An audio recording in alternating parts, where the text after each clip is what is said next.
whoever you are, wherever you are, hope you are blessed and doing safe. Ladies and gentlemen, greetings, family. Of course, I'm tuning in. You see me without the glasses off today, but if you're looking for some opportunities, particular advertisement opportunities, then look no further at the link at the bottom to my email address. You can hit me up for advertisement opportunities. We are supporting and promoting your businesses here on this channel. You can also, if you would like to donate and subscribe to our Patreon, a link is at the bottom as well. So you have multiple ways in which you can advertise with the platform by emailing me when we go on through our live stream. You also have access to premium content, those that want to see premium content that you will not find here on YouTube or Facebook or Twitter, as I am suspended probably by now. You guys can check out the Patreon at link at the bottom. But advertisement opportunities, definitely email me, gavin.grich1@gmail.com for rates. And for the Patreon, it is the same as the YouTube channel. It is channel gboot2786. All right, I'll holla. Peace.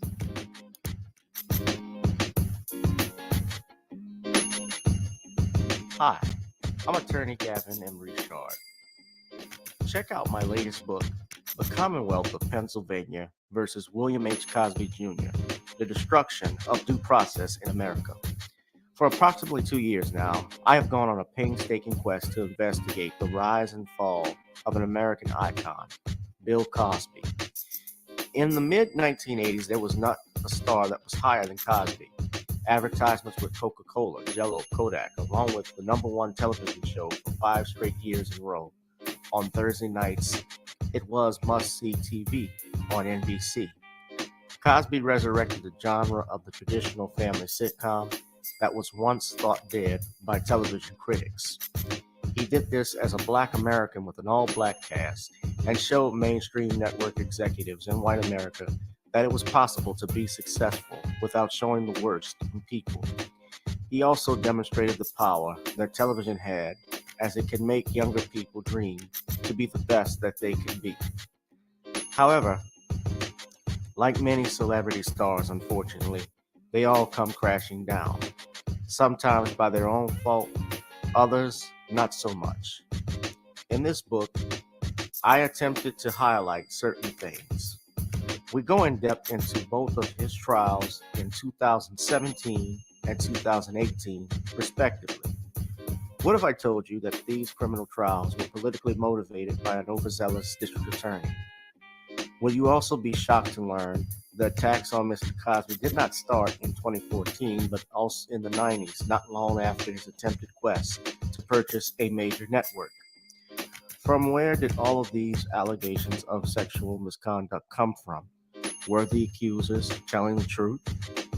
In the 2 years of research, with some help from others interested in learning the truth and facts about this, we discussed reasons why his prosecution and trial were illegal, unwarranted, and also the possible personal motives as to why this may have occurred. Most importantly, we warn about the dangers of prejudice and why trial by social media, or mainstream media rather, should never be the norm. All this and more in The Commonwealth of Pennsylvania versus William H. Cosby Jr., The Destruction of Due Process in America. Available on Amazon this fall in Kindle and paperback format.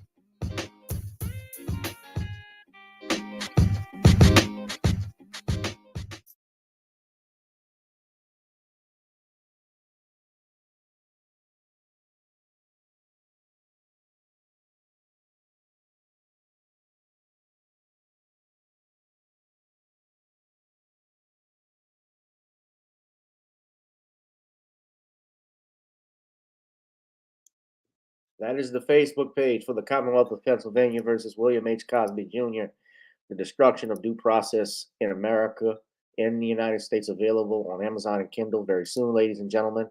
Please be on the lookout. Subscribe to @CommonwealthCos, @CommonwealthCos for latest updates as the book will be released very soon. All right. So without further ado, ladies and gentlemen, I must say, happy Mardi Gras 2022 here in my hometown of New Orleans. But before, and this is Mardi Gras Tuesday topics, Fat Tuesday topics only on channel GBoot2786 and Gavin Richard, our Facebook page, as well as Gavin Richard, our backup YouTube channel, and on Twitter via Periscope at GavinRich2786. Whoever you are, wherever you are, I hope you're blessed and doing safe. Tonight we will be discussing the following: Biden's State of the Union address. Africans not allowed to leave before the white Ukrainians. And Jason Shitlock compares Kobe Bryant's situation to that of Art Biles. All this and more, ladies and gentlemen, on channel GBoot2786. Now, before we begin, of course, we like to pay some dues. We want you to go to NawniesCreoleBlends.com, ladies and gentlemen, for some fine Creole seasoning. Try it on chicken, meat, or fish. Nawnies goes great with every dish. And also, ladies and gentlemen, when you click on the Nawnies page, when you get there, of course, we want you to go directly here. You see where it says shop, and you see the icon or the letters, the link that says continue shopping. You go and purchase you some Creole seasoning, ladies and gentlemen. You will enjoy this. It goes good on everything, including salads. So please do that. And also, ladies and gentlemen, I want you to go to Spotify. Well, rather go to iTunes or Amazon and download Video Soul, which is our latest single. I have some more songs that I'm actually getting ready to upload. And of course, our theme song for tonight is Gotta Get On Up. So as always, so before we get on down, ladies and gentlemen, it is now time for us to get on up. Please subscribe to the channel. If you have not hit that like, share, and subscribe button and a notification bell for when we go live, because right now it is time to get on up. Girl, come on.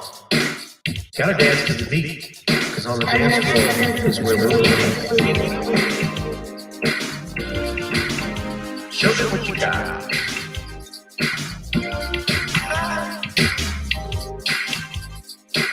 Gotta feel the groove, get on the floor. Get on. Like now the party's wasted. There's nothing much to do. But once the groove gets started, tell me what do you have to lose? Just look into my eyes, girl, as we glide across the room. And what to my surprise now, the beat takes hold of you. Now if you're feeling like I'm feeling, so come on baby, let's start dealing. Time to get this party started. Ain't no time for the broken hearted. When the rhythm takes hold of you, there's only one thing left to do. Cause the beat is really moving. Time to feel your body moving. Gotta get on and move your body. Cause the beat is really moving. Time to feel your body moving. Gotta get on and say something. Feel the groove, get on the floor. Get on. Tell the DJ play the whispers. Rock steady in the mood. Put on earth, wind, and fire. Tonight we're gonna groove. Show me how you do the full chorus. Electric slide too. Hit the bus down, I do the money up, baby. It's really up to you. Now if you're feeling like I'm feeling, come on baby, let's start dealing. Time to get this party started. Ain't no time for the broken hearted. If the rhythm rings, there's only one thing left to do. Cause the beat is really grooving. Time to feel your body moving. Get on and move your body. Like the beat is really grooving. Time to feel your body. Gotta get on and say something. Feel the groove, get on. Now 2020 hasn't been the best year of all time. We've been dealing with death, the pandemic, racism, bad policing, and all the bad rhymes. But like Uncle Snoop once said, if you breathe and you achieve. And so, if you're ready, I need you all to get on up. Are you ready? 1 and 2 and 3 and 4. Get your butt on the dance floor. 5 and 6 and 7 and 8. This jam we appreciate. We're gonna slide step on the beat, on the dance floor where we'll be. Get on the floor, get on up and move your body. Cause when the beat is really grooving, it's time to feel your body moving. Gotta get on up and shake something. Feel the groove, get on the floor. Get on the floor, baby. Yeah, gotta get on the floor. Come on, baby, gotta get on the floor, baby. Feel the groove, get on the floor. Get on the floor.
They put the finger up in there, you know the beat is good. Yeah.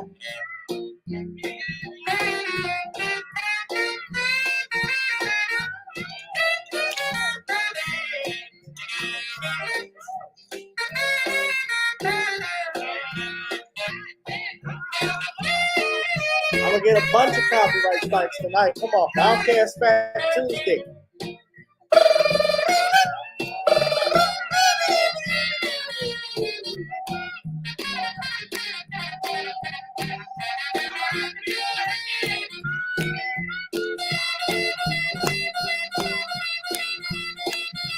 Come on, y'all.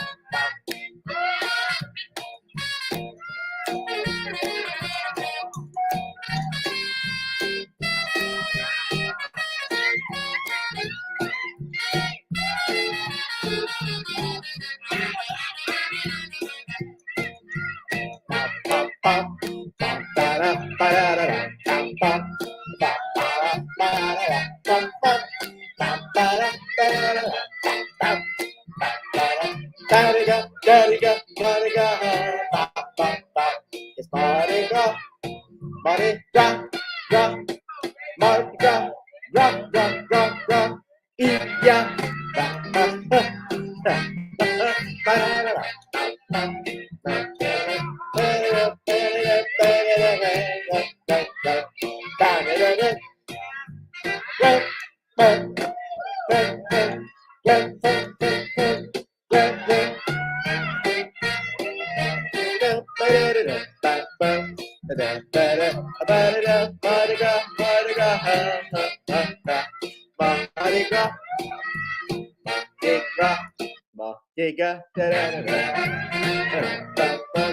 gonna play the whole thing. I don't care.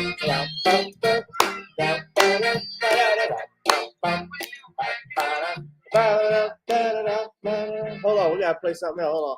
Happy Mardi Gras, everybody. Hold on. Yeah. I don't even know what the hell they be saying with this. Set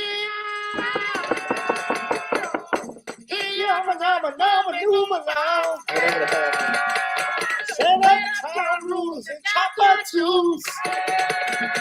Say, boy, my boy, you got Indian blues.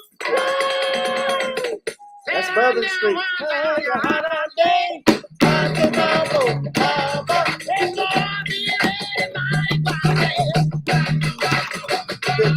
big head trying to holler at the girl. Yeah, walk off in shame, man. That is, lady. What you doing trying to talk to me? Oh, look at that. Hold on. Y'all see that? Look right there. Hold on, look.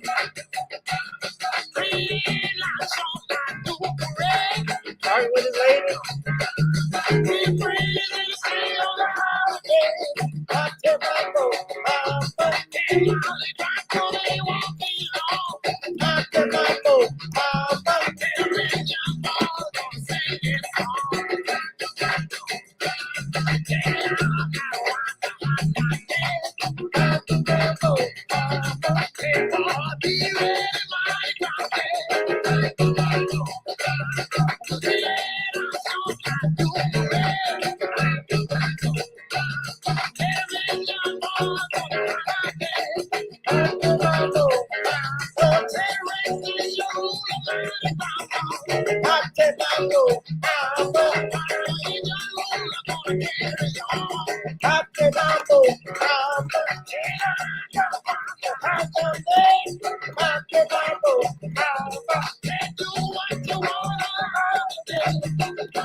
They walked off.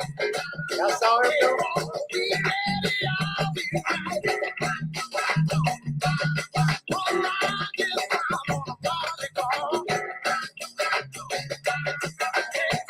There's a stick right there. Trying to holler at him. Oh.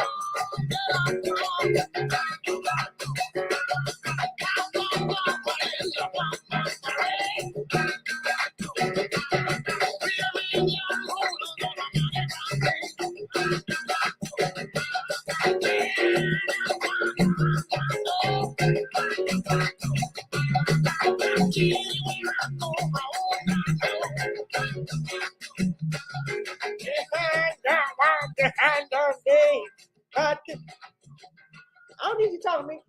Go. I don't need you talking to me. Look at it. I rewinded a little bit. Brother wearing that Donald Duck hat. Man, got the hurricane in his hand. Look at that.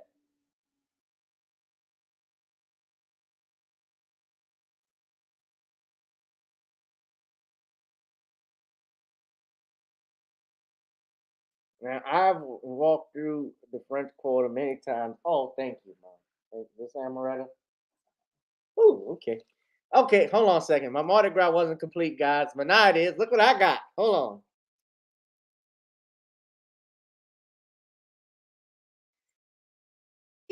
Amaretta sour. You're sour. Look. Ah. Happy Mardi. I know some of you all don't celebrate this holiday and so forth. Shout out to everyone. And I hope you had a safe Mardi Gras, those that are still out there on Bourbon Street. Because you know what's interesting when you look at this, guys, I want to point this out. Once this is over with, they will come like the whole, it's a tradition where the entire Bourbon Street just shuts down after 12 o'clock. Because once 12 comes, it means Mardi Gras is over with. So everybody goes their separate ways. And that's because, you know, in this area, tomorrow begins Ash Wednesday, which is the start of Lent for us Catholics. We celebrate, obviously, the coming of Easter and preparing ourselves for the resurrection. I know some of you don't believe in that, but that's just tradition here, and that's stuff we live. Look, it has been a while since I've walked the streets of Bourbon Street. Like I don't really do it often just because the crimes that goes on and so forth and shit. But I have walked the streets of Bourbon Street before, so it's nothing new to me. I haven't honestly. If I ever did it during Mardi Gras, I don't recall doing it. It may have been once, but that's usually and the way New Orleans is set up. is usually for the tourist. You know, as I've stated before, New Orleans is a tourist city. If you all know, people come here, they visit the French Quarter. They come here, they want to visit, uh, Bourbon Street. They want to see St. Louis Cathedral. They want to see Jackson Square. That's traditionally where everything relies on. Now,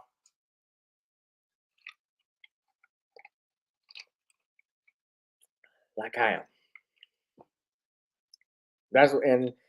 I'm hoping that this city will get out of that hump where they rely on tourism and try and be like an Atlanta or Houston, because at one time New Orleans was in competition with those. And then, in the 80s in Louisiana, we had the fallout from the oil industry. And so all of those companies left.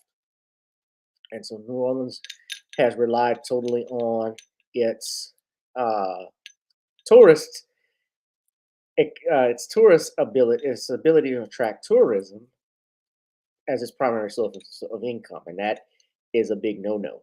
At least, I mean, it should be part of it, but it should not be the only thing. But I love this time of year. Mardi Gras is here. Unfortunately, I won't have meat for 24 hours tomorrow, but that's good. But happy Mardi Gras, and shout out to the Zulu kings and queens. Yes, thank you, brother Black Voltron. So, what shall we talk about first tonight, ladies and gentlemen? So, uh, I just finished watching this. I guess we'll start with him. President Biden's State of the Union address. Me. Now, I say me. Now, how many of you did anybody watch it by a show of hands?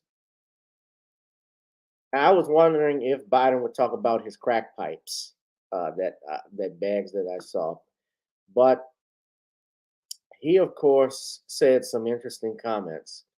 He had stated that Congress, one of the things I caught, because I'm pro Second Amendment, that he stated was how our fundamental right was the right to vote and how it's coming out to attack.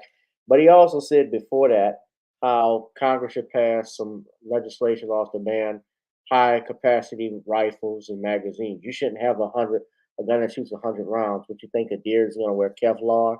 And there were some things that, some other things, of course, he talked about. He talked about the passing the Equality Act for LGBTQ, talking about what's happening to transgenders, talking about what's going on in Ukraine. Russia's vowing to sanction Russia even further. There was also talks about fighting, and he also talked about fighting inflation. Now, let me just say this, and I'll read the article. This is coming from the Associated Press. It says Biden's 62-minute speech, which was split between attention to war abroad and words at home, reflecting the same balancing act he now faces in his presidency. He must marshal allied resolve against Russia's aggression with tending to inflation, COVID-19 fatigue, and sagging approval ratings heading into the midterm elections. Yes. Now, speaking of those approval ratings, let me show you all Biden's approval ratings, according to, I was watching CBS, I was watching, not CBS, excuse me, NBC Evening News earlier this afternoon or this evening, but his approval rating has dropped in different states. Now, this is from Utah, but I want to see his national rating. It says here on Political poll that only 41% of Americans approve of the job that Joe Biden is doing. 56% disapprove, according to a new Political Morning Consult poll. The numbers diverged even more when Americans were asked about the state of the country. Just 33% of Americans said the U.S. is going in the right direction. 67% said it's going in the opposite direction. Now, they have actually eased the mask mandates in Congress. They're not requiring it, but now you have different cities and states, of course, who could run their own thing.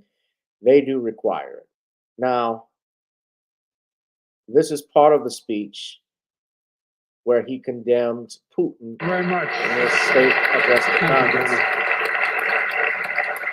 Tonight, we meet as Democrats, Republicans, and Independents, but most importantly, as Americans.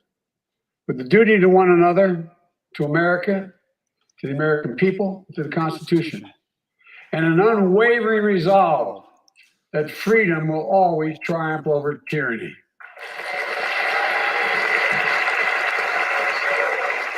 Six days ago, Russia's Vladimir Putin sought to shake the very foundations of the free world, thinking he could make it bend to his menacing ways. But he badly miscalculated. He thought he could roll into Ukraine and the world would roll over. Instead, he met with a wall of strength he never anticipated or imagined. He met the Ukrainian people.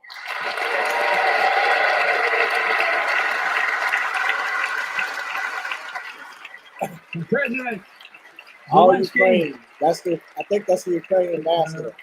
No, it's not. every Ukrainian, their fearlessness, their courage, their determination literally inspires the world. Groups of citizens blocking tanks with their bodies.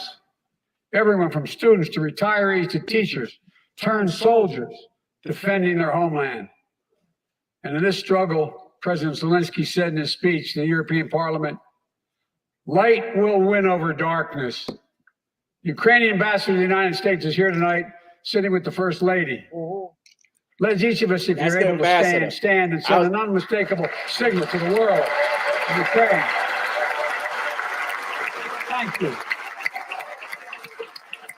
Thank you, thank you, thank you.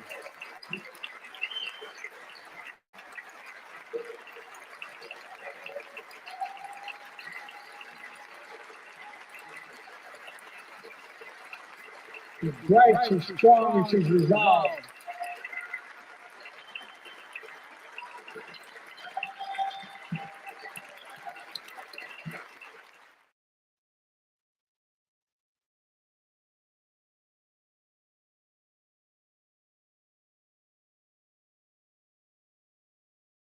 Tell you what I noticed in his speech.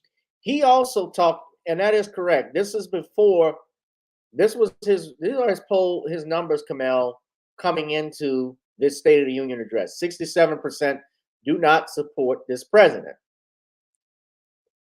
They have been frustrated with these COVID-19 mandates, the inflation, the economy, the shape that it's in, and the fact. Another thing that's factoring in is this whole illegal immigration thing that I think a lot of Americans have a problem with. The President of the United States has made it a top priority to take care of everybody else but the American people. And people are frustrated with it. Now, something I want to point out that was very interesting, and I don't know if I could get to it, but I'm going to look for it right now. Biden talked about the police departments. And he said that, and I saw it myself, he actually said that America, the answer is not to defund the police. Now, he said that before. He said it's to fund the police. I listened to the State of the Union speech. He says this.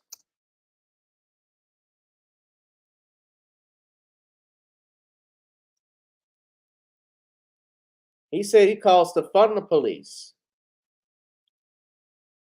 He said we should all agree the answer is not to defund the police. Now, this drew bipartisan applause. It is to fund the police. Fund them with resources and training. It says here, Biden touted funding from the American Rescue Plan, the pandemic relief package passed under his watch that local governments can use to bolster police forces. Biden's push against defunding the police echoes the recent stance of House Speaker Nancy Pelosi, who last month said the slogan is dead and not Democrats' position. Well, it was never the Democrats' position. It was never the Democrats' position.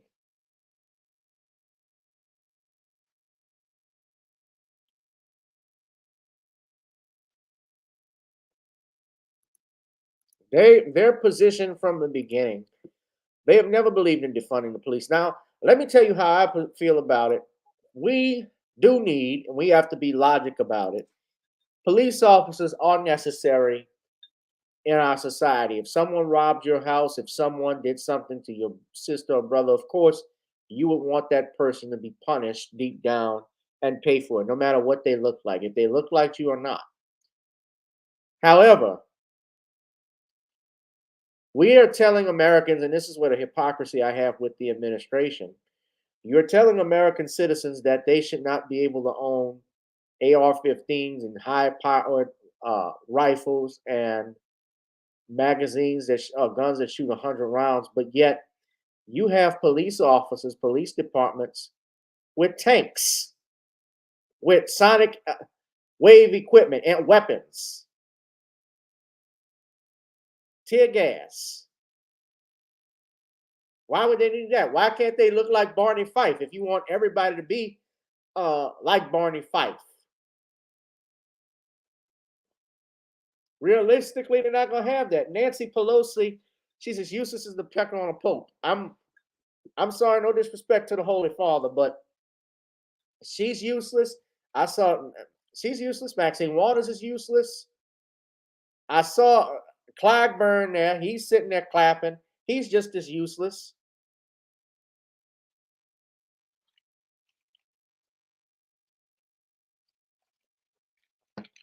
These people suck.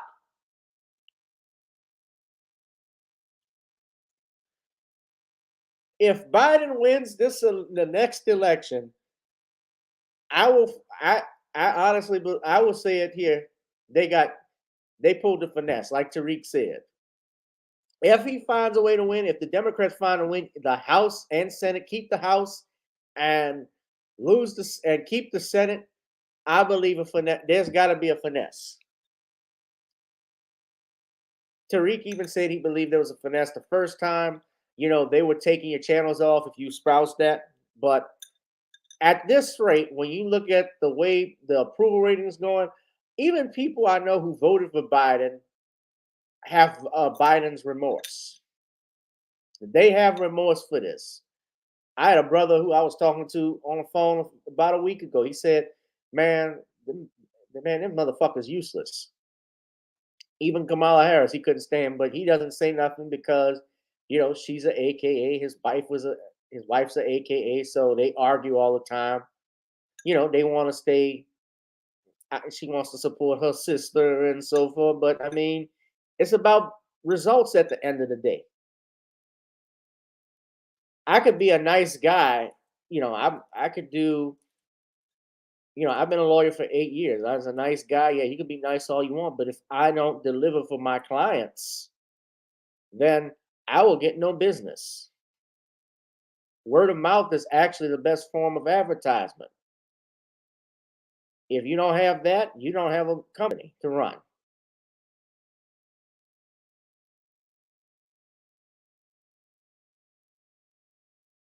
So it was a big nothing burger just listening to this.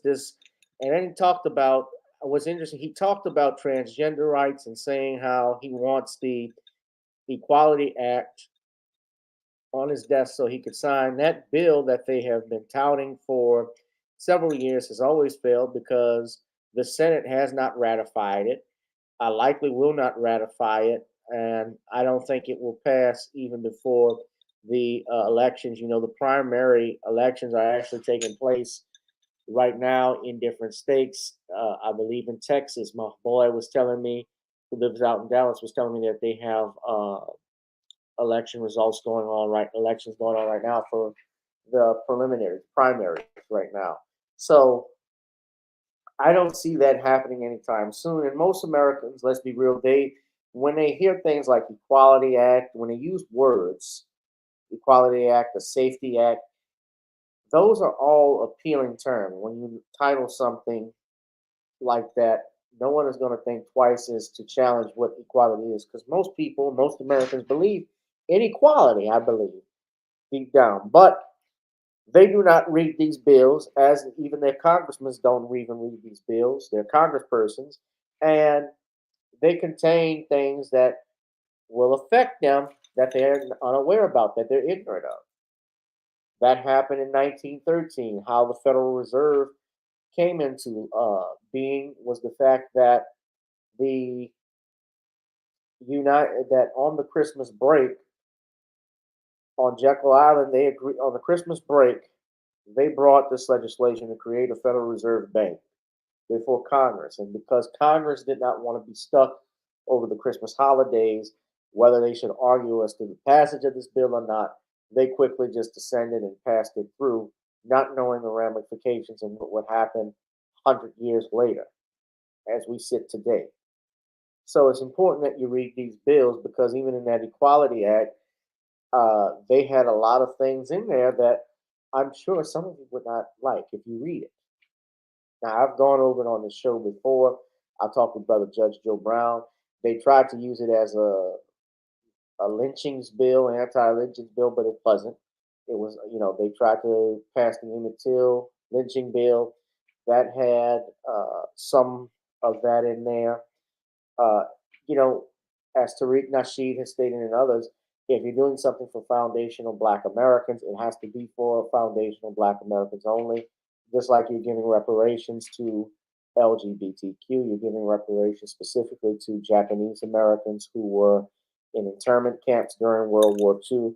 And when you're talking about even Native American groups, of course, you have $5 Indians who will get and recover those monies that you have approved so that they could build casinos and build up their reservations. And that's not hate, that's just facts. Now, speaking of, since we're talking about Biden's State of the Union, thank you, computer robots. Let's move on to the next topic because I don't want to move on to this, but Biden right now, he's hanging on a wing and a prayer. Like I said this before, it's like having Leslie Nielsen as president from the Scary Movie franchise or Lloyd Bridges from Hot Shots, but except those movies were funny. This is reality. So I talk about this. Africans not allowed to leave before the white Ukrainians. Now, various people have talked about this from Harvey Superboy to Sean James to Queen Ahmadiyya Shakur about these African immigrants who in the Ukraine who have not been, and also shout out to Phil Scott because he talks about it, who basically are not allowed, not been able to leave Ukraine, with regards to the war between Russia and Ukraine. Now, this is coming from CNN. It says here, foreign students, Indian and African students, it was really African earlier, but fleeing Ukraine say they are facing racism at the border. As the Russian invasion of Ukraine continues, many foreign students attempting to leave the country say they are experiencing racist treatment by Ukrainian security forces and border officials. Rachel Onyegbule, a Nigerian first-year medical student at Lviv, told CNN that she and other foreigners were ordered off the public transit bus at a checkpoint between Ukraine and Poland, the Ukraine and Poland border. They were told to stand aside as the bus drove off with only Ukrainian nationals on board, she said. She was left stranded at the border town of Shenyi, some 400 miles from Ukraine's capital, Kiev. More than 10 buses came and we were watching everyone else leave. We thought after they took all the Ukrainians, they would take us, but they told us we had to walk, and there were no more buses and told us to walk. My body was numb from the cold, and we haven't slept in about 4 days. Ukrainians have been prioritized over Africans, men and women, at every point. That's why I just went home. She said she eventually got her exit document stamped on Monday around 4:30 a.m. local time. This is also coming from Indian student Shikazi Anjakar. I'm messing that name up. Anjakar, a fourth-year medical student from India, also shared her ordeal with CNN Monday via phone call. She's from Lviv, Western Ukraine. She says there are 3 checkpoints we need to go through to get to the border. A lot of people are stranded there. They don't allow Indians to go through. So they said CNN has been unable to confirm the identities or affiliations of the people who operated the checkpoints, but she said they were all wearing uniforms. They allow 30 Indians only after 500 Ukrainians get in. To get to this border, you need to walk 4 to 5 kilometers from the first checkpoint to the second one. Ukrainians are given taxis and buses to travel all over. All other nationalities have to walk. They were very racist to Indians and other nationalities, the 22-year-old from Mumbai told CNN. Said there was also reports of violence from the guards to the students at the Ukrainian side of Shinyan-Medika border. I saw an Egyptian man standing at the front with hands on the rails because of that. One guard pushed him with so much force that the man hit the fence, which is covered in spikes, and he lost consciousness. We took him outside to give him CPR. They just didn't care, and they were beating the students. They didn't give two hoots about us, only the Ukrainians. Now, I saw an article when I was watching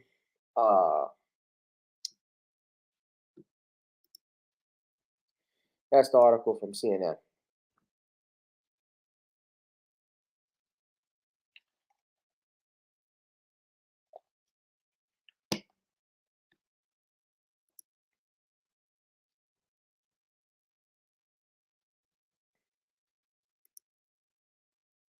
No, what's up, Vulcan? No, they do not care about them, unfortunately. It's like Michael Jackson said. Well, it's not one referring to us, but a lot of these foreign immigrants, let me say this, and I've listened to some different people talk about the fact that they have been, immigrants have to hold their own nuts. And because many African immigrants, foreigners, they come over here, especially African immigrants who have a holier than thou mentality with Black Americans. And I remember when I was at school at Southern, there was a professor who I won't name who always talked down to the Black students, to Black male students. This African booty scratcher would say all kinds of stuff about Black men. And people would not check him on it. I never had a class with him.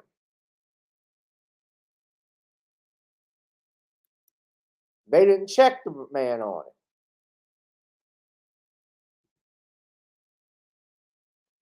Now I'm gonna play a video. Put that copyright disclaimer up for me if you could, Black Voltron. Now I don't know if this video is gonna talk about the issue, but they've released some BS press release from the Ukrainians release talking about how everyone has a right to achieve peace and so forth. Interview that you only see here. CNN has just sat down with Ukraine's president as his country is under siege. CNN's Matthew Chance joins me now with this very important conversation. Okay, you know what? This isn't it. I don't want to even waste my time on it.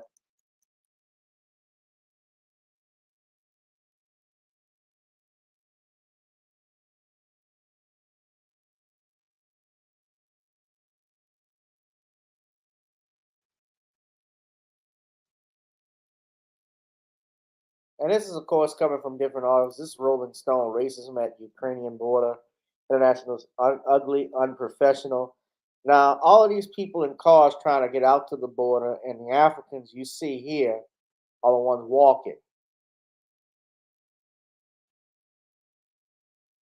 The United Nations Security Council denounced the reported discrimination against African citizens. We strongly condemn this racism and believe that it is damaging to the spirit of solidarity that is so urgently needed today. That is Kenyan UN Ambassador Martin Kimani. He said in part, the mistreatment of African peoples on Europe's borders need to cease immediately. Well, here's the thing. What are you going to do about it? We all condemn it, but apparently you all want to help these people, these Ukrainians who are going to come over to this country, and let's face it, they've been in talks about the Biden administration possibly giving monies to these refugees. And that is actually a refugee. If you're fleeing from another country to avoid political persecution or war, that is a refugee, not people fleeing from a disaster, a natural disaster like we did in New Orleans back in Katrina, which they called us.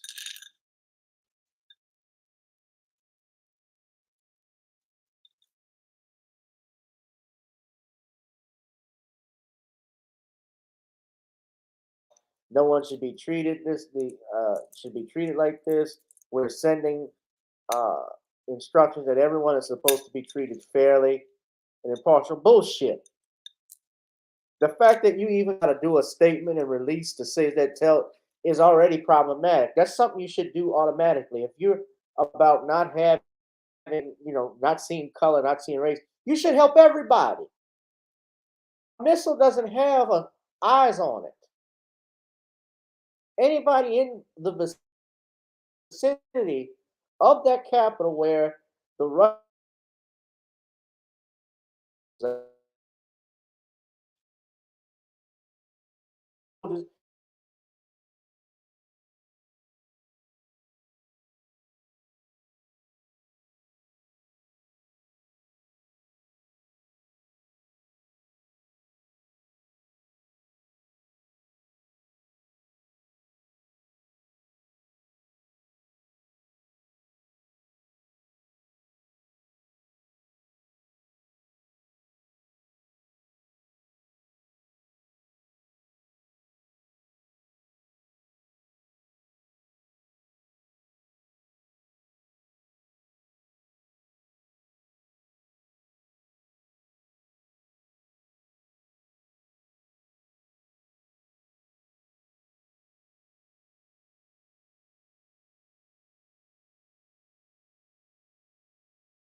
All right, I'm sorry, y'all. Something, yeah, I don't know what was going on. Yeah, they were computer robots. That's what I was reading earlier. The Indians were even experiencing racism at the border. Some of them beaten up by allegedly by the soldiers at the border. Uh,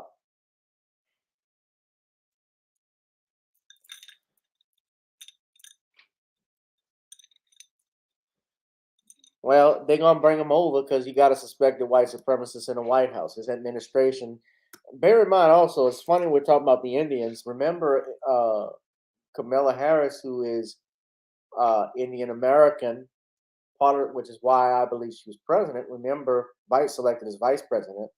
Rather, Biden actually, what's going on in their platform, they had approved Plan B visas for these Indian immigrants to come in. Remember, Asian Americans will even outnumber Black Americans in the next 20 and 30 years. Asians will come over and be the second largest minority after Black Americans. Of course, well, really, in order, we have whites who are the majority for now, although it won't happen, but you also have the Hispanic community has outnumbered us. You have Blacks, and then you have Asians, and you have others.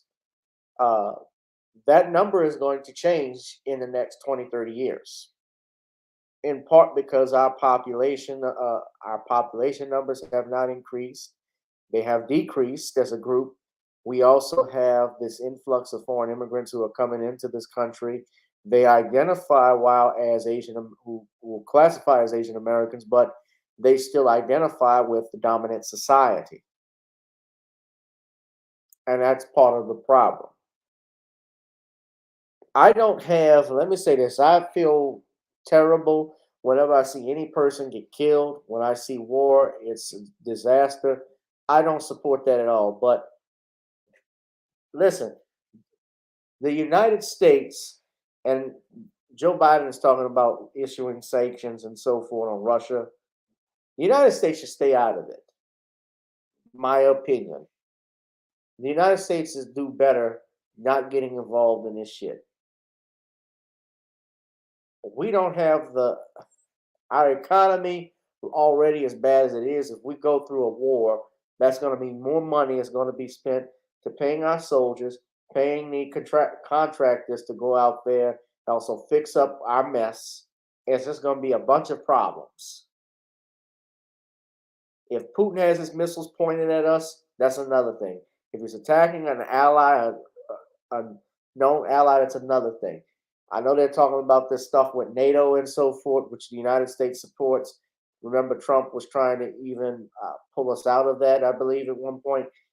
You know, I can say this about Trump. We haven't had a major war with him. One good thing I could say. Biden could get us into war at any minute. And I lived through Iraq and Afghanistan. And I know a lot of veterans. I know of veterans in that era who can come back messed up, whether they're in the Navy, Marines, Army, whatever, who are not the same. War changes men and women, for that matter. And don't get me wrong, I support our troops, but we don't always have the best leadership.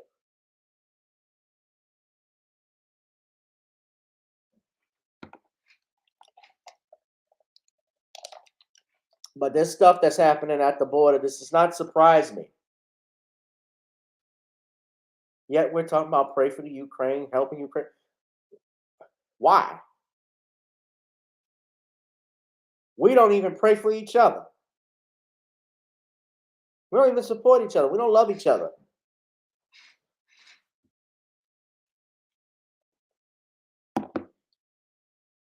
Popular war. But I don't think the United States can afford going to war right now. And on a final tidbit, to all the Africans who look at and point their noses down at us, I hope that this serves as a lesson to you. You can go wherever you want in the globe. You can study to be a doctor. You could be studying to be the next Ben Carson, be a neurosurgeon. You are still looked at as a nigger to them. No matter what part of the world you're in, you are not human. You mean nothing. And when you point your nose and you point your finger at us, at foundational Black Americans, and you look down on us, you just in the same boat as we are, if not worse. So keep that in mind.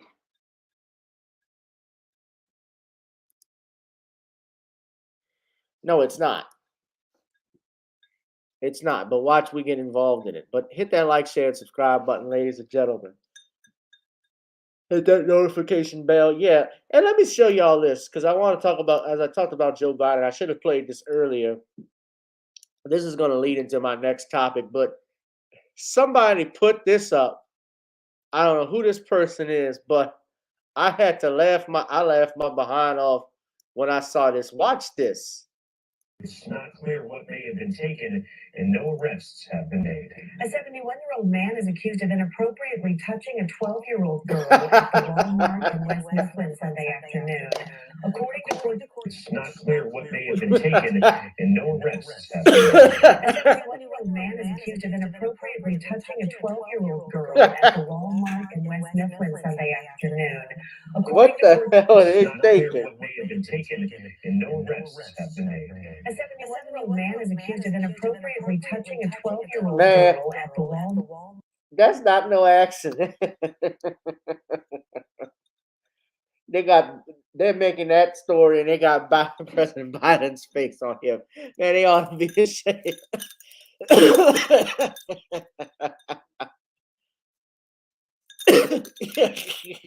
I laughed my ass off when I saw that. Oh man, they got Biden's face on here.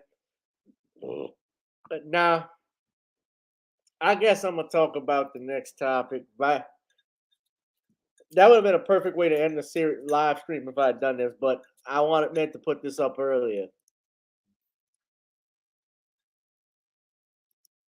Now, this is on his Twitter page, by the way. So you guys know who you guys know who Barney the dinosaur is here. Grimace. Jason Whitlock. Now, I have always had a disdain for, I call him Jason Shitlock. To shit. I've said that before. This is the same man who made remarks about Serena Williams and her body. Talked about LeBron James, about how he's now experienced racism, how spray paint didn't really affect him for having, how is he affected by spray paint? How is he affected? Because his house was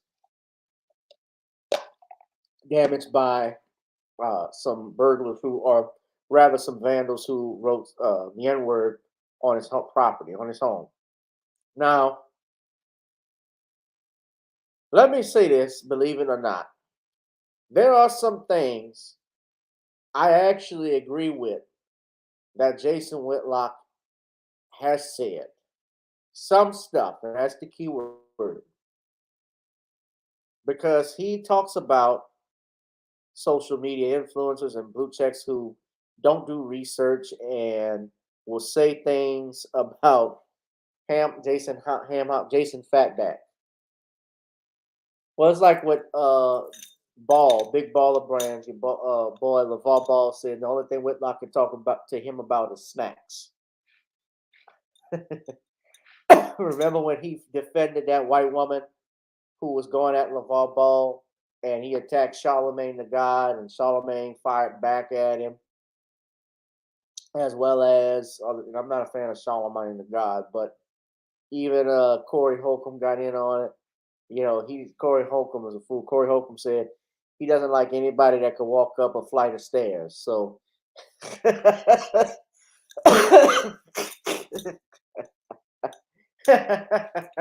he said, I know when he walks around, he can hear the Incredible Hulk theme from the theme show, The Lonely Man.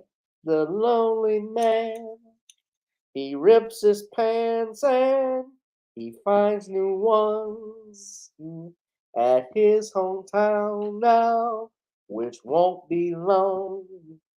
The lonely man now, in a week he'll be gone. Yeah, the lonely man. So, what he talked about, and I know Tariq Nasheed has even gone on him on this.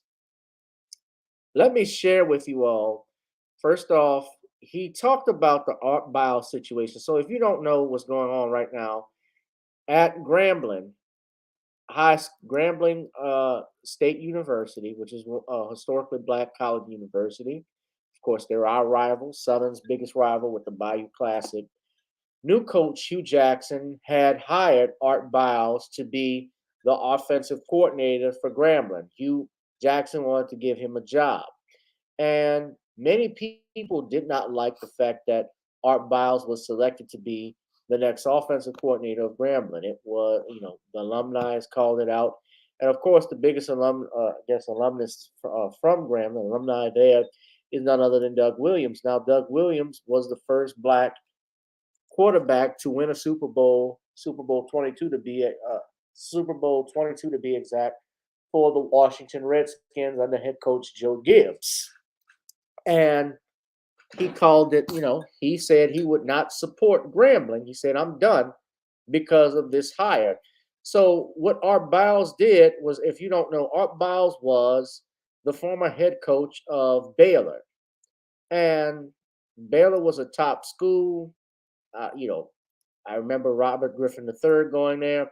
What happened was that sometime in 2015, after he had been the head coach for several years, Biles was fired because an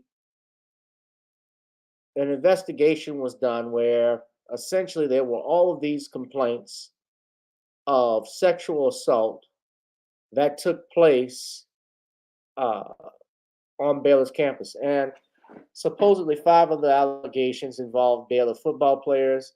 And I guess Biles apparently did not properly disclose this information, or he did not discipline these players correctly. And as a result, in 2015, Baylor fired him as a result of an investigation by a law firm named Pepper Hamilton, who issued an oral report that revealed more than 100 campus-wide rape allegations. And that is the key allegations. I don't know if any of these men have been convicted or anything like that. And I certainly, I of course believe in due process. But when you're talking about NCAA violations or Title IX violations, that's something different. With Title IX violations and federal laws, that if you remember in 2015 who the president was, that was none other than Barack Obama, who was the president. And under these new Title IX guidelines, of course, you can be accused of something, but do not have to be convicted. Title IX is different from a court of law. If there is an accusation, new guidelines recommended that player, even if that allegation, is not brought before a hearing, he's not entitled to really a due process hearing. If the school found suspicion enough, they will suspend that student or expel them. He cannot be on the campus anymore. Now, I'm gonna play this video. Now, this is what Jason Whitlock is talking about. The kids at Baylor won't have sex anymore. The kids at Baylor won't have. There will be no sexual assault, no domestic violence. If we just get rid of Art Biles. It's a joke. He was scapegoated so that the entire university could escape responsibility for their incompetence and irresponsibility. They hadn't been following federal guidelines. They had a campus-wide problem. They used the stupid media football program. Art Biles has set up a culture that's infected the entire campus. If we get rid of Art Biles, everything's fixed. The kids at Baylor won't have sex anymore. The kids at Baylor there will be no sexual assault, no domestic violence. If we just get rid of Art Biles. It's a joke. And anybody involved in sports, anybody that cares anything about football should be outraged the way they have tried to scapegoat football and football players for a problem that's prevalent across the entire campus. There are rules set up for women entering fraternity houses on college campuses. Don't go alone. Never go to the bathroom alone. Always have a friend with you. And it's to protect them from getting raped. And I'm sorry, and I don't want to, I want to be careful, I don't want to be offensive to anybody, but on these major campuses, the fraternity houses, 99.9% of them are white.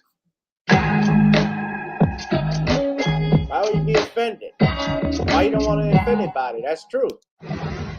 That's true. They are white. There are more white folks than black folks in this country. These fraternity houses, that's where some of that stuff happens. What's up, Derek Bailey? Oh, yes. There's nothing to be ashamed of with that.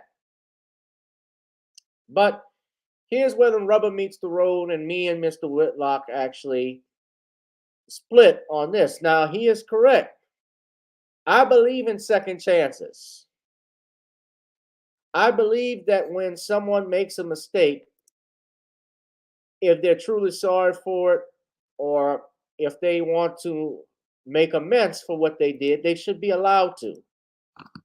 Reparations actually is a form of making amends for the wrong that you've done. You can't obviously go back in time and change it, but you can correct the direction of the victims or the descendants of the victims of your actions from going downhill. Now, before I show you the article where he compared Kobe Bryant's situation with uh, Biles, let's look at this. So I want to read this to you. So on May 2016, Baylor released the findings of fact document prepared by the Board of Regents. The Regents, according to the Regents, the documents was based on the investigation independent by Pepper Hamilton into how the school handled sexual assault. The report stated that the findings reflect significant concerns about the tone and culture within Baylor's pro football program as it relates to accountability for all forms of athlete misconduct. It also faulted the football team for not adequately vetting transfers. The Regents held Biles responsible, suspended him with the intent to fire him as soon as they were legally allowed to do so. Biles was provided a letter of recommendation and a severance fee, but claimed he was never shown the evidence for why Baylor chose to fire him. Biles sued the school for wrongful termination, among other claims, which was later withdrawn. Baylor president Ken Starr lost his job, and athletic director Ian McCaw resigned in the wake of the scandal. Reports in 2018 cast doubt on whether Biles was aware of alleged assaults, as information came forward showing that administrators and local police seemed to bury reports on football players without telling football coaches. On June 19, 2018, former Baylor athletic director Ian McCaw testified during a deposition that the sexual assault scandal that engulfed the school's football program was manufactured by investigators and Regents to cover up a larger university-wide issue. McCaw alleged Baylor hatched an elaborate plan that essentially scapegoated black football players in the football program for being responsible for what was a decades-long university-wide sexual assault scandal, according to court documents. In July of 2018, late July, Biles turned over documents pursuant to a subpoena, which had not been previously produced by Baylor. The documents showed multiple senior Baylor administrators knew about a serial sexual assault assailant in the fall of 2011, but along with Biles, failed to act. Baylor's legal. Now, I will say this: how can Biles act if he's the football coach? He's not the president.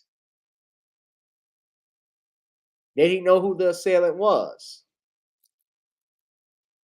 Baylor's legal counsel, Christopher Holmes, sent a letter addressed to Biles clarifying Biles did not fail or discourage victims from reporting to law enforcement or university officials. So this is different if you remember from what happened with Penn State, where your Joe Paterno, actually was told by a head coach, one of his assistant head coaches, that he actually witnessed with his own eyes what he appeared to be a sexual assault committed by one Jerry Sandusky, the defensive coordinator for Penn State, and a former defensive coordinator. And Paterno even related that he was told this. He told his supervisor, his name escapes me right now. He told the supervisor as to what happened, his authorities, his athletic director, and the school president, but it went no further. And that was 9 years before they did anything.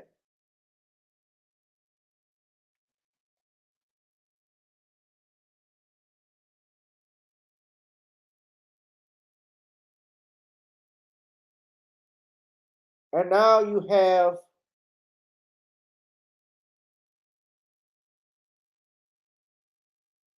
Biles, who, yeah, I think he was scapegoated. You know, he's a coach. He's not a cop.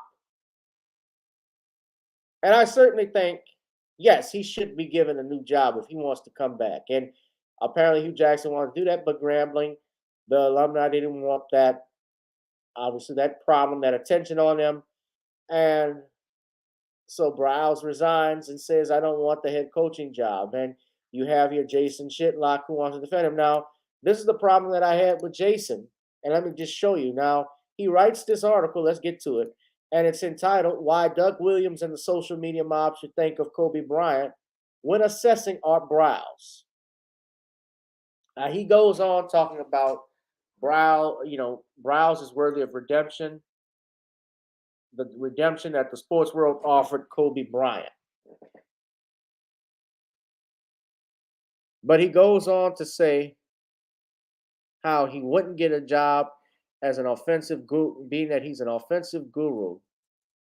He won't get redemption, and saying he's more worthy of grace and mercy than the former NBA legend.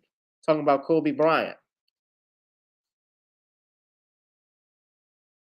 He says that Brow's alleged crime is not nearly as reprehensible as the alleged misdeeds of countless football players who get second and third chances, from Cincinnati Bengals running back Joe Mixon, domestic violence, to former NFL quarterback Michael Vick for dogfighting, all the way down to former Cowboys defensive end Greg Hardy, domestic violence. I passionately defend their rights to resume work and redeem themselves. That's America, the land of opportunity. Now, let me stop there. The thing about Michael Vick, let's look at this. Michael Vick wasn't doing the dog fighting. Michael Vick owned the property that his cousins and friends were doing the dog fighting for. And the prosecutors wanted, obviously, someone with a big name that they can get, because why? It gives them clout. You convicted Michael Vick, you convict Mike Tyson, you convict Bill Cosby. That gives you clout. You brought a big name down. And yet he goes further. He talks about Greg Hardy and Joe Mixon. The only thing I remember with Joe Mixon was he got into a fight with a white girl at a fast food joint. Allegedly called him a nigger and grabbed him, and he punched her. Now, he got in trouble with that. I don't know any more about domestic violence and so forth. And so he compares Browse to Kobe Bryant. And that situation that happened where you had a hotel clerk who accused Bryant of rape. She didn't testify in a criminal case, and Bryant reached a financial settlement with his accuser in a civil case. Now, here's the problem with Jason Shitlock and his facts. Kobe Bryant, the reason why that case did not go forward, you're correct. She did not want to testify further. But what she should go further in saying is that this accuser, when you say she was a teenager, she was 19 years old. Legally speaking, she is an adult.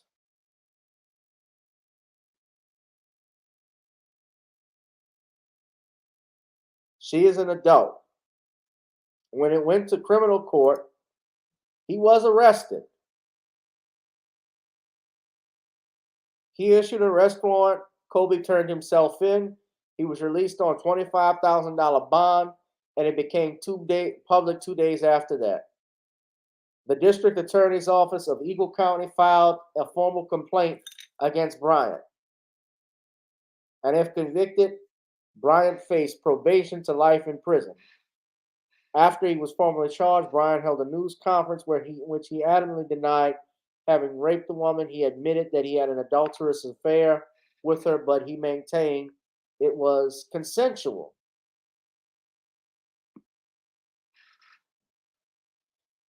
Now, when it went to court,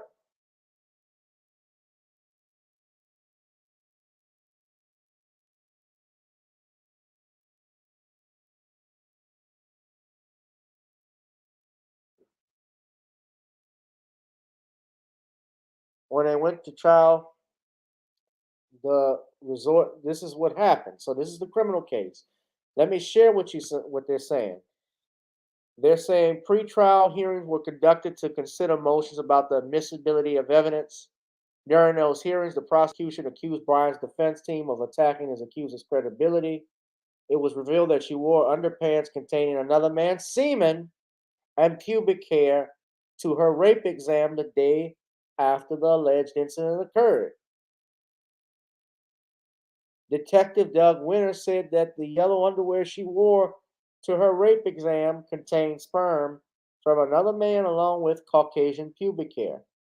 Bryant's defense team stated that the exam results showed compelling evidence of innocence because the accuser must have had another sexual encounter immediately after the incident. She told investigators that she grabbed dirty underwear by mistake from her laundry basket when she left her home for the examination. On the day she was examined, she said she hadn't showered since the morning of the incident. The examination found evidence of vaginal trauma, which Bryant's defense team claimed was consistent with having sex with multiple partners in 2 days.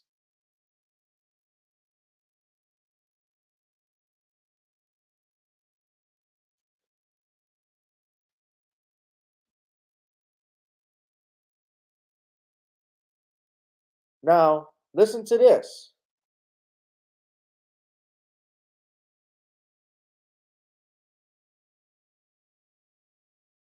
Trina McKay, who is the resort's night auditor, said she saw the accuser as she was leaving to go home, as she did not look or sound as there had been a problem. However, the accuser's high school friend and a bellman at the resort, his name was Bobby Petrak, said she appeared to be very upset and told me that Kobe Bryant had forced sex with her.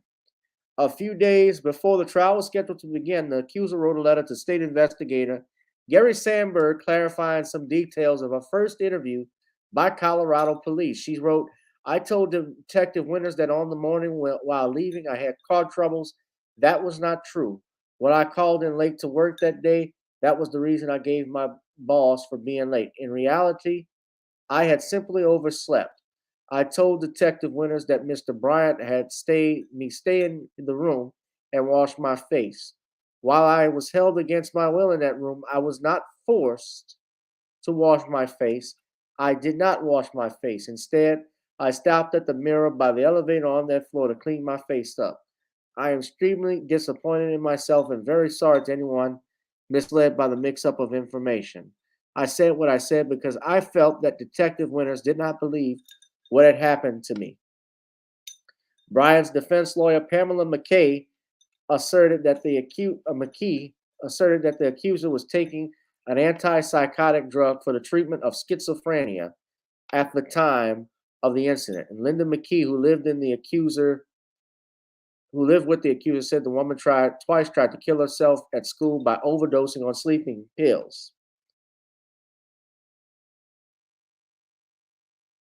Now, this woman the accuser is an aspiring singer who tried out for American Idol with the song Forgive by Rebecca Lynn Howard, but failed to advance.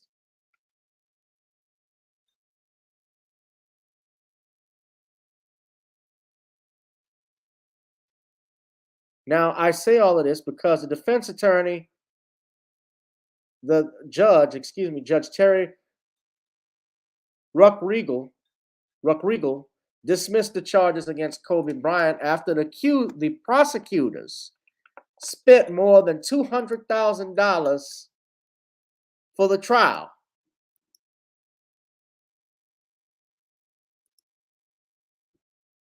Let me stop the article. I'm reading from the actual Wikipedia page. The prosecutors spent $200,000 on trial. And Kobe Bryant issued an apology.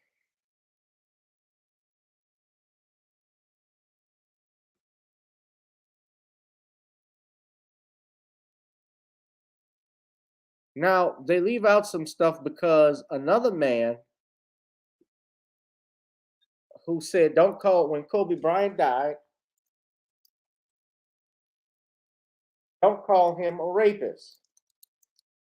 And this person who sat in the trial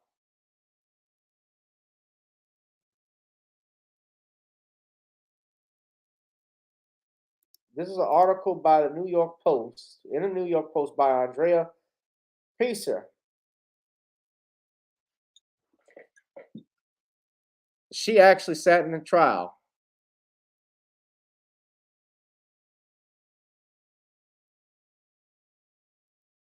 She actually says this.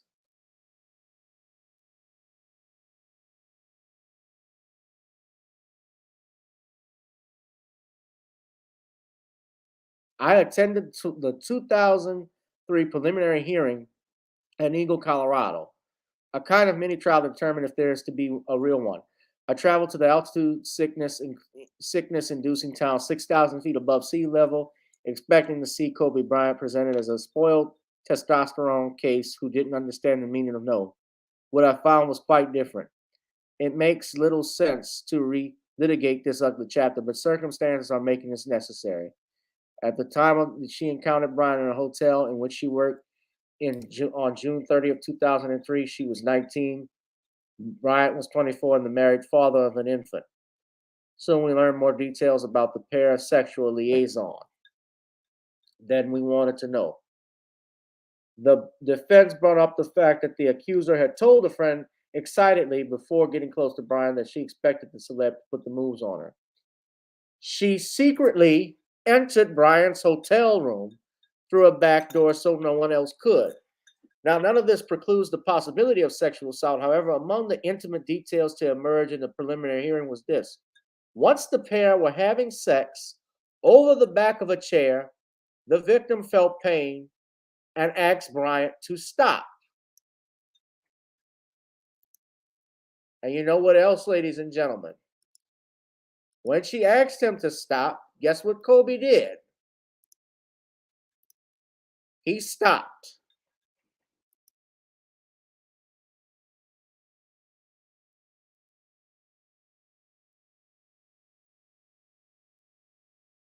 Now, he publicly apologized to her, but he said it was for a misunderstanding, not rape. And remember, Vanessa forgave Kobe, his wife, of course, after he bought that big-ass diamond ring for her. And they were rehashing Gayle King, Evan Rachel Wood, Abigail Disney, and a few others were rehashing these phony rape charges of which Kobe Bryant had never been fucking convicted on. This is what I'm talking about. What you all coming at all of these black men, from Bill Cosby to Michael Jackson to O.J. Simpson to even damn Don Cornelius. Kobe Bryant. The dead can't rest in peace. People who haven't even sat in trial are calling this man a rapist, and Jason Shitlock doesn't even do this in his article. Now, let's get back to the article. I've talked a lot of time. I don't want to waste too much on this, but I had to bring this up. So he says here, let's look at this. So he brings up that apology and so forth. He says Bryant is treated as a deity and Art Biles is treated as a pariah. He says it's high risk to publicize Kobe Bryant and or discuss the rape allegation that momentarily stained his reputation. The rapper Snoop Dogg threatened Oprah Winfrey's best friend Gayle for asking an interview subject about Bryant's alleged sexual assault. No, she didn't ask about the rape. She went further, telling Lisa Leslie that she wouldn't know what her friend was like. Well, you wouldn't see it. Trying to imply he did something. That was the problem with Gayle. And then she lied about it, saying she was forced by my producers. No, or they edited it. No, you didn't edit it. That was your voice on there. Edit my ass. You knew what you were doing. Gayle King has been a journalist for over 40 years. You don't think she knows how to answer a question? How to ask one? Bullshit. You slandered a dead man.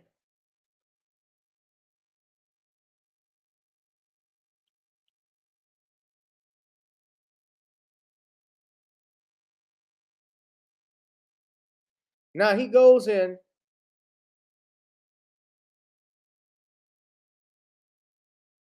Now he's saying this stuff. That football is a catalyst for rape and other forms of sexual assault on college campuses. It's not the prevalence of drugs and alcohol. It's not the hyper-sexualized music played at social gatherings. It's not the normalizing of sexual promiscuity and pornography. It's not the secularized values promoted on campus. It's football, and men like Art Biles, everybody knows it. If Browse is allowed to call plays at Grambling State, sexual assault cases will jump 3 to 5% in year 1 and another 2% in year 2. The narrative-changing San Francisco public relations firm J.G. Bunting did its job. It summoned a social media lynch mob and strung up Art Biles. I have a great deal of respect for Doug Williams. He's a good man. I wish he's done some basic homework before using his influence to undermine Browse and Hugh Jackson. Williams admitted he doesn't know Browse and never talked to him. Williams apparently accepted the corporate and social media narrative about Browse. It's not accurate, no different from the people who claim the media narrative about Kobe's Colorado encounter is inaccurate.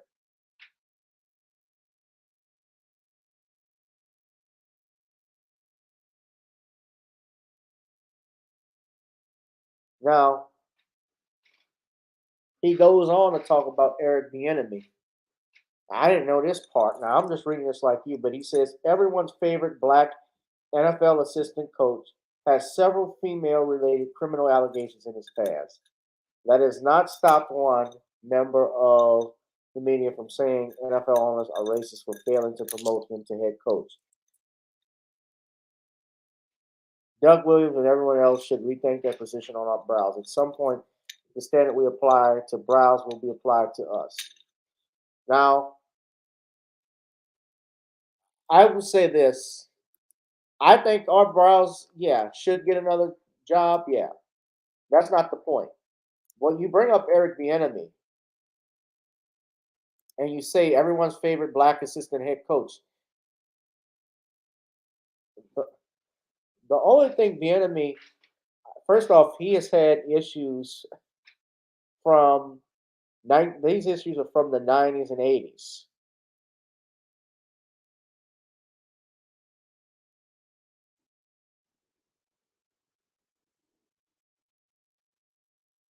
The last thing he has ever done was being arrested for driving under the influence of alcohol, which was in 2001. He's a father of 2 boys, a husband to a wife named Mia. He's a member of Omega Psi Phi. No, Art Browse has not committed any crimes. And yes, I don't like social media influence either, but you're taking a swipe at Eric Bieniemy. This is why nobody likes you, Jason.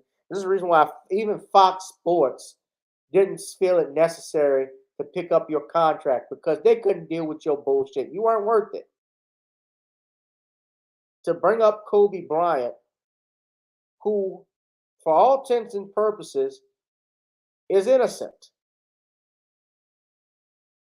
If it went to a preliminary hearing, you have a reporter who sat in there, heard what happened. She didn't want to testify. She got money from it. There was no charges that came out of it. He was not convicted. Under American law, if you are not convicted, your presumption of innocence stands as a rock. I just want a not guilty case on a simple battery charge. She defended herself. My client was accused of assaulting a man who was spraying a leaf blower in her face. And to protect herself, she couldn't slap the leaf blower. She slapped him. She punched him in the shoulder. Get away from me, while she's standing on her property. And he wanted to press charges against her. And she said, you know what? Let's go to trial then. I'm not pleading to nothing. They dismissed the case. The judge said, he heard both sides. He said the assault that occurred wasn't her hitting him. It was him doing it to her. That's why we have hearings. That's why we have court. Let's hear the evidence. If you can prove it, prove it. If not, let's go. Walk. You walk. That's it. He defends the white person every time. Absolutely. And that's the thing I have with Jason. He wouldn't be wrong with this if you didn't drag Kobe Bryant into it. Because I agree with you, actually. I agree in second chances. I think Art Biles, I mean, I'm not a Grambling graduate, and no, a lot of people don't know obviously don't do research. I agree 100% with that. That's why I have that book coming out on Cosby, because a lot of people do not do the research and learn about what really happened at that, not just in that trial, but what transpired before that, the way the media was playing it up with Bill Cosby. Yes, absolutely that happens. No doubt about it.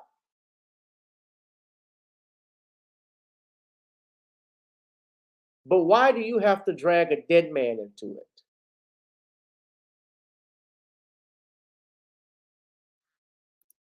This is why I don't even call you by your name, Jason, because Jason Shitlock is a real piece of shit. Grimace is a giant. He hates him. He hates everybody that can walk up a flight of stairs. I don't get that can walk up a flight of stairs and not breathe heavy. I don't get.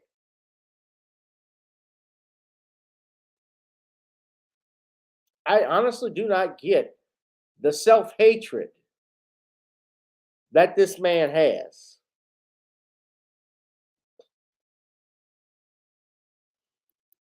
I don't understand it. He would be cool. I agreed with some of the stuff he said. He would be cool if he didn't say crap like this.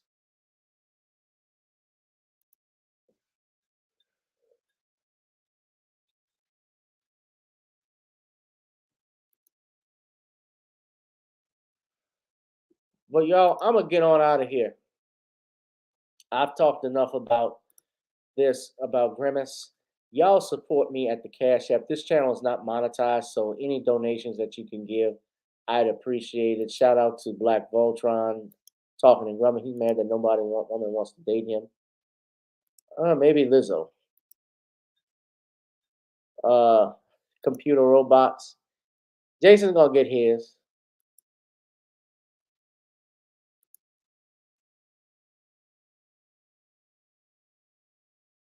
Oh, Walt Disney? Could be. Yeah, they did dry runs on Morgan Freeman. I mean, look, even White, they did dry runs on even Stan Lee. I mean, it wasn't just black folks, but black folks get the worst of it. Black men get the worst of it, but they did dry runs on him, former President George Bush. Talk about George Bush, the first George Bush. A bunch of people. I mean, Hugh Hefner is getting it now. Jerry Lewis is getting it.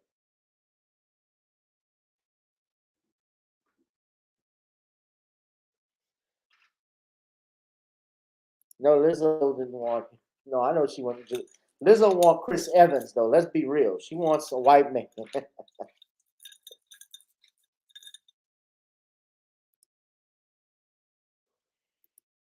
And if Lizzo don't want you, then you really know you fucked up. Now remember when Lizzo came out at the Lakers game with that thong on? Man, if she had fought, it would have been a big win seal.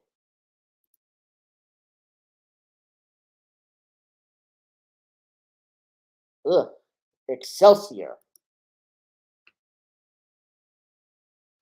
All right, but y'all hit that Cash App, ladies and gentlemen. Please subscribe to the at Commonwealth Cos Facebook page. That is the book to get the Commonwealth of Pennsylvania versus William H. Cosby Jr., The Destruction of Due Process here in the United States.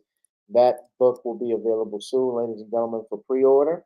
And I want you all to please go to the Facebook page and get that for updates, news, and updates as we talk about and promote the book.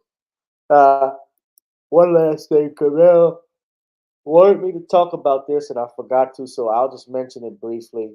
But this video, I'm trying to get out of here, man. But this man, Andrew Walls, was accused of punching a black woman and yelling racial slurs at her. This came out. Was in Akron, Ohio, I believe. So this was in Ohio. Hold on. This is the video right here. Shout out to Camille because I want to show it, but this is the video of the alleged assault. I want to look at it. Stop. I know. He's a cop, apparently. Nigger bitch, shut your mouth. Now they came up and knocked white people. So the victim was identified as Cameron Morgan, who was 23 years old. According to an interview with Morgan that she gave with the TV station in a Facebook post from one of her friends, Morgan and her friends saw a group of men arguing. They said one of the men was using a racial slur. Morgan said that they told the man to stop using the word. And the man identified as Andrew Walls, let's put this piece of shit up here. He's accused of punching a young black woman in the face and calling her a racial slur. Now that would be a hate crime. He's facing criminal charges, and the Akron police told WKYC that the FBI is investigating whether to charge him with a hate crime or not. Now, David Lee Morgan said he was heartbroken. I need to press charges. I'm heartbroken and sick to my stomach.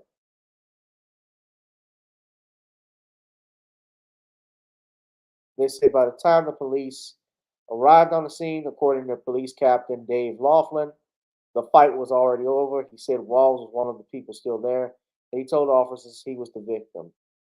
Walls said he got jumped and he ran away. However, as the newspaper reported, police filed a warrant for Walls' arrest after viewing the video. He faces charges including assault and using weapons while intoxicated. So he was carrying a firearm while under the influence of alcohol or drugs is a first-degree misdemeanor in the state of Ohio. So this could have been another loud music incident. Remember that white supremacist in Florida who pulled out that revolver at those kids for their loud music and shot at them?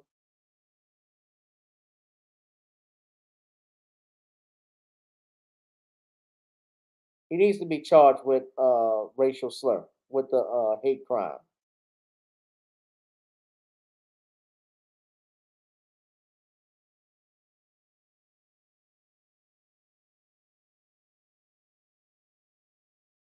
Now, this is a Proud Boys leader.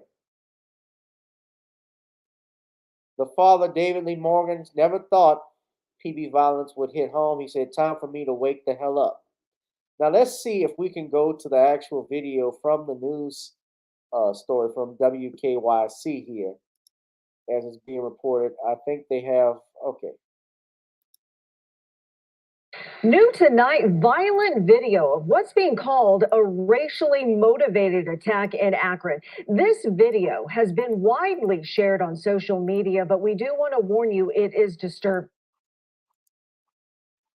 New tonight, violent Akron. This video has been widely shared on social media, but we do want to warn you, it is disturbing. A man calling a woman a racial slur before punching her in the face. Shut your mouth. No. I just was so shocked. I first of all, flew me back. He was a big guy.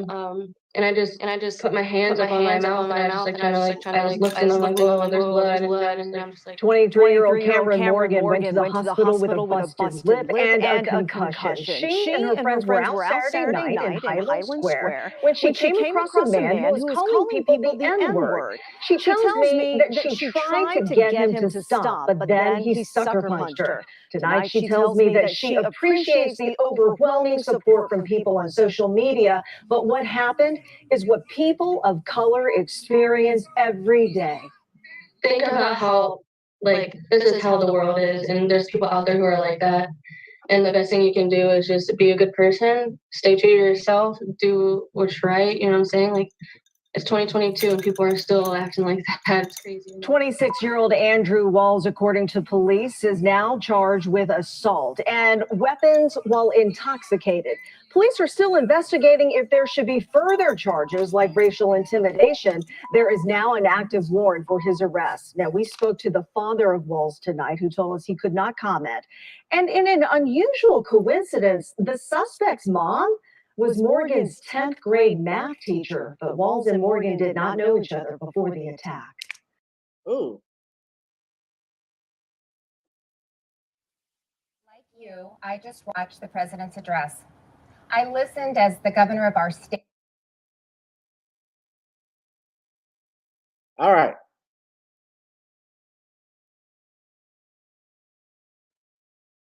So this is his bond hearing. We want to give you an update now in the case of the Akron man, excuse me, the Kent man, accused of yelling racial slurs and attacking two women in Akron. 26-year-old Andrew Walls is being held on a $25,000 bond on charges of assault and weapons while intoxicated. The FBI is also looking into the case to determine if Walls should face a federal hate crime charge as well. His next court date is set for March 11th. Yeah. I'll tell you what you can diagnose over the internet. WKYC. Needs his ass beat. Anyway, guys, we're going to get on out of here, ladies and gentlemen. I need you all to hit that like, share, subscribe button. Please donate to the Cash App. Please donate to the Cash App at Gavin Richard Esquire or via PayPal at gavin.grich1@gmail.com. Anything you could send, I'd greatly appreciate it. Of course, ladies and gentlemen, happy Mardi Gras. Go to naughty'screoleblends.com and get you some good old Creole seasoning in time for the Lenten season. Try it on chicken, meat, or fish. Naughty's goes great with every dish.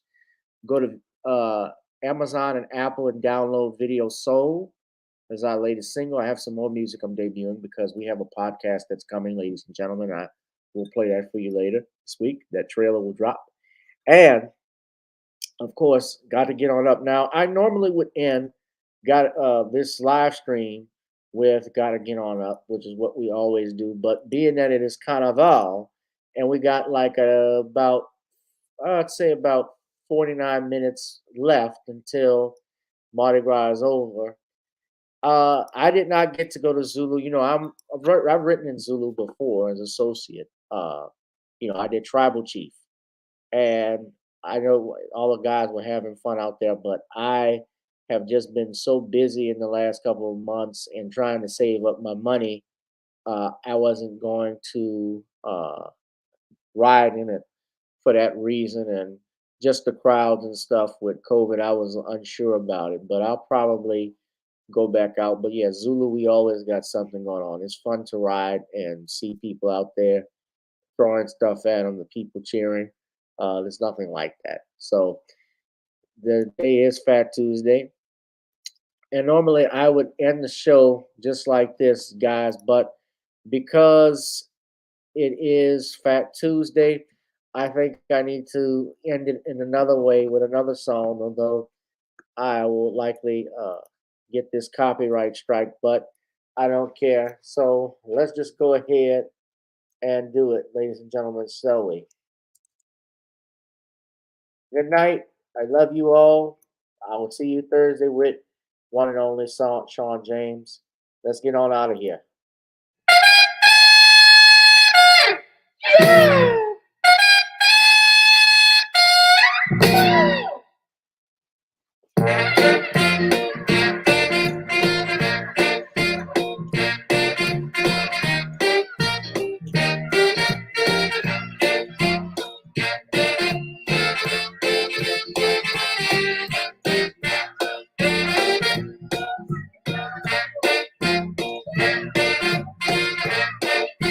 Happy Carnival!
Bye.